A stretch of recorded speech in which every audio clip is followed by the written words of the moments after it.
প্রিয় শিক্ষার্থীবৃন্দ, আসসালামু আলাইকুম। আশা করি সবাই ভালো আছো।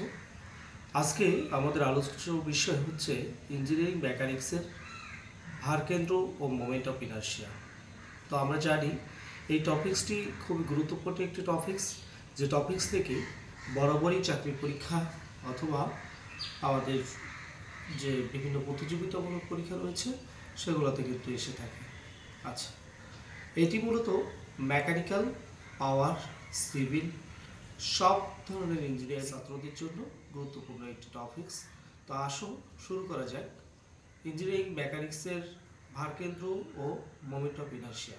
শুরুতে আমরা কিছু ফর্মুলা ড্রাইভ নিয়ে আলোচনা করব। জানি যে ভারকেন্দ্র বলতে আসলে কি বুঝি সেটা একটু যদি জানতে চাই, যে ভারকেন্দ্র মূলত কোনো একটি যদি ঘনাকার বস্তু হয় তার দৈর্ঘ্য, প্রস্থ, উচ্চতা সবই রয়েছে।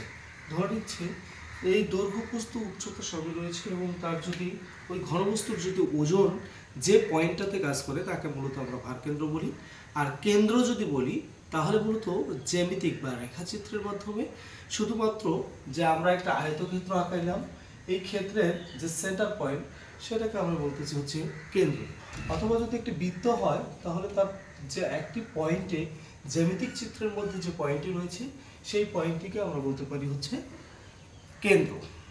বাট ভারকেন্দ্র বলতে গেলে অবশ্যই কী করতে হবে, এই যে ক্ষেত্র আমি আঁকিয়েছি সেটা হতে পারে একটা ঘনবস্তু, এবং ঘনবস্তুর যে ওজন রয়েছে ওজনটি যে পয়েন্টে কাজ করবে সেই পয়েন্টটাকে আমরা বলবো হচ্ছে ভারকেন্দ্র। তাহলে আমরা আশা করি কেন্দ্র এবং ভারকেন্দ্রের মধ্যে একটি তফাৎ আমরা বুঝে গিয়েছি। এখন আমরা আসবো নির্ণয় পদ্ধতিটা কিন্তু একই, কারণ আমি যদি একটি বৃত্তাকার বস্তুর কেন্দ্র এবং ভারকেন্দ্র নির্ণয় করতে যাই তাহলে দেখবে যে এর সেন্টার পয়েন্ট যেটা আছে অর্থাৎ কেন্দ্র যেটা আছে সেটাকে সেখানেই কিন্তু আমরা ভারকেন্দ্র নির্ণয় করব। ঠিক আছে? আচ্ছা, এরপর আমরা যদি একটু আলোচনায় চলে যাই, মূল আলোচনায় চলে যাই, তাহলে একটু ফর্মুলা ডেরিভেশনে আসি। আমরা চেষ্টা করব প্রত্যেকটি সেকশনে আলাদা আলাদা করে সেন্টার পয়েন্ট বের করার জন্য। ওকে? আচ্ছা, শুরুতেই আমরা একটা আয়তক্ষেত্র এঁকে নিচ্ছি এবং আয়তক্ষেত্রের ক্ষেত্রে যে জিনিসগুলোর খুব প্রয়োজন হবে সেটি হচ্ছে এইখানে আমাদের প্রথমে অ্যাক্সিস কল্পনা করতে হবে। যদি ভারকেন্দ্রের কথা চিন্তা করি তাহলে অবশ্যই সেখানে অ্যাক্সিস বা অক্ষ কল্পনা করতে হয়, এক্স অক্ষ এবং ওয়াই অক্ষ। আর আমরা জানি কোয়াড্রেন্ট সম্পর্কে আমাদের যদি ধারণা না থেকে থাকে তাহলে আমরা একটু জেনে নিব। প্রথমেই একটা কোয়াড্রেন্ট আঁকিয়েছি, যা আমরা জানি যে এটা হচ্ছে আমার কি এক্স, এক্স প্রাইম এবং ওয়াই, ওয়াই প্রাইম। এই ধরনের গ্রাফ চিত্র আমরা আঁকিয়েছিলাম এবং গ্রাফ চিত্রের আঁকানোর সময় আমাদের এই আইডিয়াটুকু ছিল যে এক্স সব বরাবরই কি হয়, ডান দিকে পজিটিভ ভ্যালু হয় এবং বাম দিকে কি হয়, নেগেটিভ ভ্যালু হয়। আর এক্স সবসময় দেখা যাচ্ছে যে প্রথম পয়েন্ট হয়, যে কোনো একটা বিন্দু যদি আমরা লিখতে চাই প্রথম পয়েন্টটি হয় এক্স এর, পরের পয়েন্টটি হয় কি ওয়াই এর। সেক্ষেত্রে যদি আমি ওয়াই এর কথা লিখতে চাই তাহলে এদিকে এক্স ডান পাশে পজিটিভ, এখানে কি হবে নেগেটিভ। আলটিমেটলি পয়েন্টের প্রথম পয়েন্টগুলো কিন্তু আমরা পেয়ে গেছি। এরপরে যদি আসি ওয়াই এর ধারণা যদি আমরা দিতে চাই, আমরা জানি যে ওয়াই সবসময় কি হয়, এই যে রেফারেন্স অক্ষ আছে এক্স এর তার উপরের দিকে হবে পজিটিভ এবং নিচের দিকে হবে কি নেগেটিভ। আচ্ছা, আমরা এখানে যদি শিখে নিই তাহলে ওয়াই কি হবে, নিচের দিকেই নেগেটিভ এবং উপরের দিকে পজিটিভ। তাহলে উপরের দিকে মূলত কি এই রেফারেন্স অক্ষের উপরে এটাকে পজিটিভ লেখা যাচ্ছে এবং পরের এটাকেও লেখা যাচ্ছে পজিটিভ। বাট যখনই ওয়াই এই রেফারেন্স অক্ষের নিচে চলে আসলো তখন কিন্তু আমরা এটাকে লিখবো হচ্ছে নেগেটিভ, এটাকেও লিখবো নেগেটিভ। এই ছিল আমাদের কোয়াড্রেন্টের আলোচনা, যেখান থেকে আমরা বলতে পারি যে প্রথম চতুর্ভাগে অল পজিটিভ হয়, পরের চতুর্ভাগে গিয়ে দেখা যাচ্ছে যে এক্সটা পজিটিভ বাট ওয়াইটা, এক্সটা নেগেটিভ বাট ওয়াইটা কি হয়ে গেছে পজিটিভ। এর পরের চতুর্ভাগে দেখা যাচ্ছে দুইটিই নেগেটিভ, কারণ এটি এক্স অক্ষের ক্ষেত্রেও বাম দিকে পড়েছে, ওয়াই অক্ষের ক্ষেত্রেও নিচে পড়েছে, যার কারণে আমরা বলতে পারতেছি এটা হচ্ছে কি নেগেটিভ, উভয়ই নেগেটিভ। পরেরটি কি হয়েছে, এক্স দেখা যাচ্ছে ওয়াই অক্ষের ডান দিকে আছে যার কারণে পজিটিভ, আর ওয়াই রেফারেন্স এক্স অক্ষের নিচের দিকে আছে যার কারণে নেগেটিভ হয়েছে। এই ছিল আমাদের কোয়াড্রেন্টের আলোচনা। এখন আসবো মূলত একটি আয়তক্ষেত্র আঁকিয়েছিলাম, আমরা ধরে নিচ্ছি এই রেফারেন্স অক্ষ যেটা আমরা ধরবো এক্স এবং ওয়াই অক্ষ সেটা মূলত এই বরাবর কাজ করতেছে। ঠিক আছে? আচ্ছা, এখন এখান থেকে আমি যে ভারকেন্দ্র নির্ণয় করব, যার কারণে আমরা জানি যে একটি আয়তক্ষেত্রে থাকে কি কি, একটি থাকে হচ্ছে দৈর্ঘ্য অথবা বেজ ভূমির দিকে, আর উচ্চতাটাকে আমরা দুইটি ভাবে প্রকাশ করতে পারি। একটা হচ্ছে একটা ডিস্টেন্স কল্পনা করতে পারি, আবার এটাকে অনেকেই এইচ দ্বারাও প্রকাশ করে। তো যে যেটাকে প্রকাশ করবে সেটাই সঠিক। এখন আমরা আসি যে মূলত এর সেন্টার পয়েন্টে যাওয়ার জন্য আমরা যেহেতু ভারকেন্দ্র নিয়ে আলোচনা করতেছি, সেক্ষেত্রে আমরা এখানে যাব এর সেন্টার পয়েন্ট অবধি। এখন সেন্টার পয়েন্ট অবধি যাওয়ার জন্য আমাকে যেটা করতে হবে, দেখো এই দিক থেকে যদি আমি সেন্টার পয়েন্টে যেতে চাই, তাহলে দেখো এই পর্যন্ত যে সেন্টার পয়েন্টে আমি গেলাম, তাহলে নিশ্চয়ই সেটাকে এই এর অর্ধেক করে ফেললাম, ভূমির দিক থেকে অর্ধেক হয়ে গেল, তাই না? আচ্ছা, সেই জন্য আমরা লিখবো এটাকে এক্স বার। যখন আমরা এক্স বার লিখেছি, ধরে নিতে হবে আমি ভারকেন্দ্রকে প্রকাশ করতেছি এক্স বার। এক্স বার যখন হয়েছে, তাহলে ভূমিকে অবশ্যই কি করতে হয়েছে, অর্ধেক করতে হবে। তাহলে যেহেতু একটি সেকশন, তাহলে আমরা একাধিক সেকশন একত্র করলেও সেটাকে এক্স বার লিখবো, ওয়াই বার লিখবো। আসি, তাহলে এখানে যেহেতু একটা সেকশন, তাহলে জাস্ট কি করা হচ্ছে, ভূমিকে অর্ধেক করে দিলেই কিন্তু আমি এর সেন্টার পয়েন্টে যেতে পারতেছি। এরপর যদি আমি নিচে থেকে দেখো এর যদি সেন্টারে যেতে চাই, তাহলে অ্যাজ ইউজুয়ালি কি হচ্ছে, এই ডি বা এইচকে অর্ধেক করতে হচ্ছে। আপাতত আমি ওয়াই বারকে কি লিখলাম, ডি বাই 2। এছাড়াও আমাদের যা প্রয়োজন হবে সেটা হচ্ছে, যেমন এর এরিয়া প্রয়োজন হবে। যদি এরিয়া প্রয়োজন হয়, আমরা জানি যে একটি আয়তক্ষেত্রের দৈর্ঘ্য এবং প্রস্থ গুণ করলেই আমরা তার ক্ষেত্রফল পেয়ে যাই। যার কারণে আমি লিখলাম এখানে কি হবে, দৈর্ঘ্য বি এবং প্রস্থ আমরা ধরেছিলাম ডি, এই দুটি গুণ করলেই মূলত একটা আয়তক্ষেত্রের ক্ষেত্রফল আমরা পেয়ে যাব। তারপরেই আমরা একটু একই সাথেই মোমেন্ট অফ ইনারশিয়ার যে কাজ সেটা একটু জেনে নিব। যে এখানে মোমেন্ট অফ ইনারশিয়ার ক্ষেত্রে আমরা দেখেছি যে একটি হচ্ছে এক্স অক্ষ বরাবর, অর্থাৎ এই যে আমি এখন এখানে পাইলাম, এটার নাম হচ্ছে সিজি। সিজি বলতে বোঝাচ্ছে হচ্ছে centre of gravity. Centre of gravity মানে হচ্ছে ভারকেন্দ্র কোন জায়গাটায়, এই জায়গাটায় আমাদের ভারকেন্দ্র কল্পনা করলাম। এবং সেক্ষেত্রে আমার ডিরেকশনটা যদি হয় এরকম, এটা হবে আমার এক্স অক্ষ এবং এটা হচ্ছে কি আমার ওয়াই অক্ষ।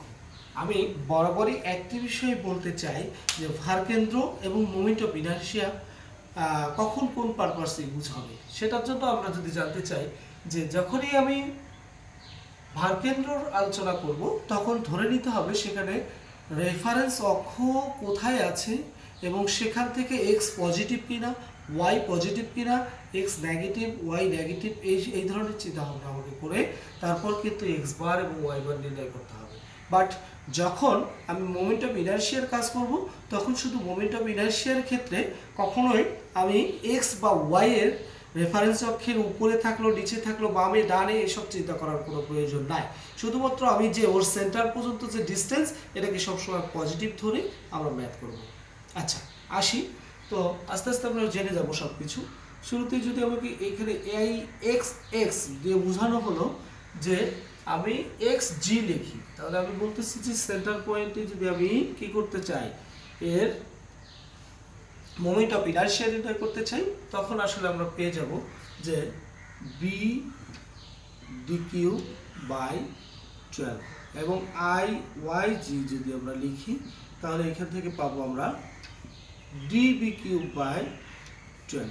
এই সূত্রগুলোর একটা প্রমাণ রয়েছে, এই প্রমাণগুলো থেকে আমরা পাবো যখন এখানে মোমেন্ট অফ ইনারশিয়া নির্ণয় করতে হয়, তখন মূলত সেকেন্ড মোমেন্ট অফ এরিয়া দিয়ে ব্যবহার করা হয়। সেকেন্ড মোমেন্ট অফ ইনারশিয়া পদ্ধতি আছে, তো সেটার জন্যই মূলত এটা প্রমাণ করতে হয়। আপাতত আমরা ফর্মুলাটা একটু জেনে নিই, পরে আসলে আমরা এর প্রমাণটা দেখব। হ্যাঁ, পরবর্তী এপিসোডেই আমরা এর কিভাবে একটি আয়তক্ষেত্র থেকে বিডি কিউব বাই 12 আসতেছে এবং ডিবি কিউব বাই 12 আসতেছে, অথবা আমাদের আরও সেকশন আছে যেগুলো হচ্ছে ত্রিভুজ, বৃত্ত, অর্ধবৃত্ত এবং কোয়ার্টার বৃত্ত, সেগুলোর থেকে আমরা আস্তে আস্তে প্রমাণগুলো জেনে নিব।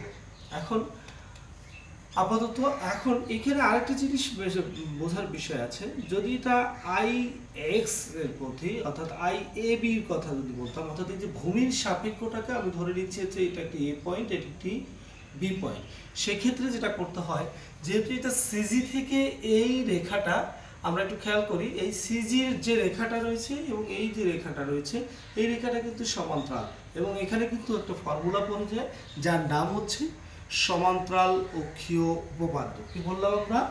সমান্তরাল অক্ষীয় উপপাদ্য।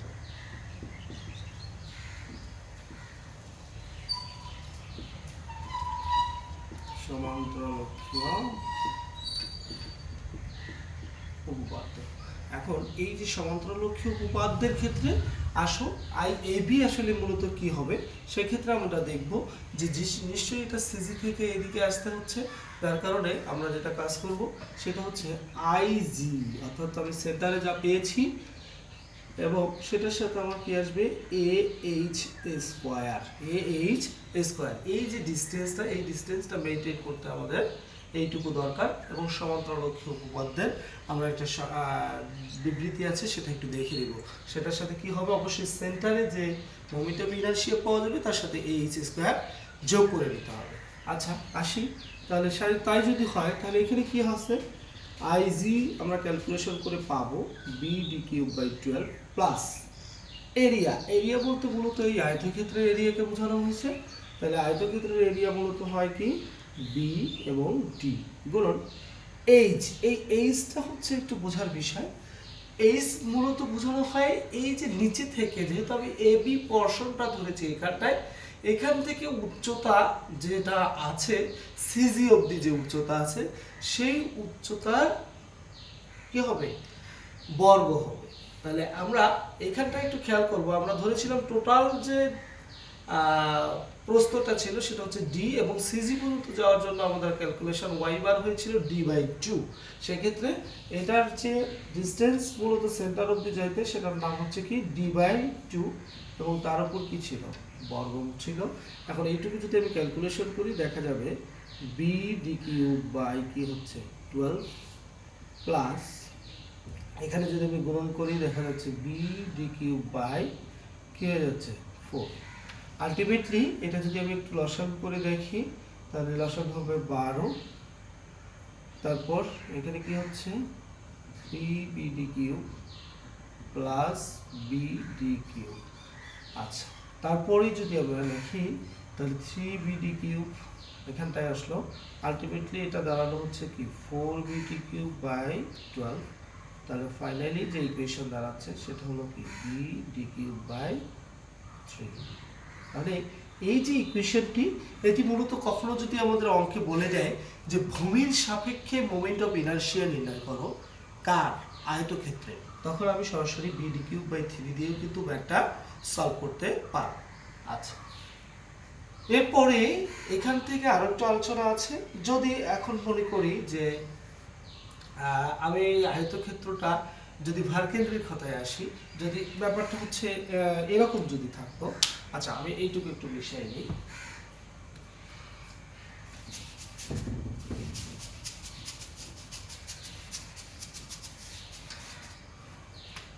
সেক্ষেত্রে মোমেন্ট অফ ইনারশিয়ার তেমন কোনো চেঞ্জ আসতো না, বাট যদি ভারকেন্দ্রের ব্যাপারটা হচ্ছে এরকম, আয়তক্ষেত্রটা যখন এরকম ছিল তখন মূলত এখানে বি বাই 2 এবং ডি বাই 2 হয়েছে।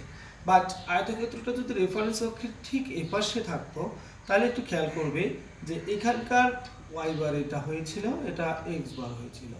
আচ্ছা এইবার দেখো এক্স কিন্তু নেগেটিভ দিকে আছে, যার কারণে এক্স বারটা কিন্তু অ্যাজ ইউজুয়ালি কি হবে minus b by 2, but y যেহেতু এখনো রেফারেন্স অক্ষের উপরেই রয়েছে তাহলে ওয়াই বারটা মূলত হবে কি ডি বাই 2 পজিটিভই থাকবে না। আচ্ছা এরপরে যদি আমার এই জিনিসটাই এভাবে থাকতো, যদি নিচে থাকতো তখন কি হতো আসলে। আচ্ছা এটা আমি একটু উপরে লিখি, এক্স বার হচ্ছে কি b by 2 minus b by 2, ব্যাপারটা এরকম। আচ্ছা যদি এখানে থাকতো তাহলে একটু খেয়াল করো যে দেখো এখন এক্স কিন্তু নেগেটিভ দিকেই রয়েছে, আমরা ওই যদি কোয়াড্রেন্ট ফলো করি এখানে কি হয় নেগেটিভ নেগেটিভ, তাহলে আমাদের এইখানে এক্স বার কি হবে বি বাই 2 সেটাও হবে নেগেটিভ, এবং ওয়াই বার এর ক্ষেত্রে কি হবে এই যদি সেটা আমি নির্ণয় করতে চাই তাহলে সেটাও হবে ডি বাই 2।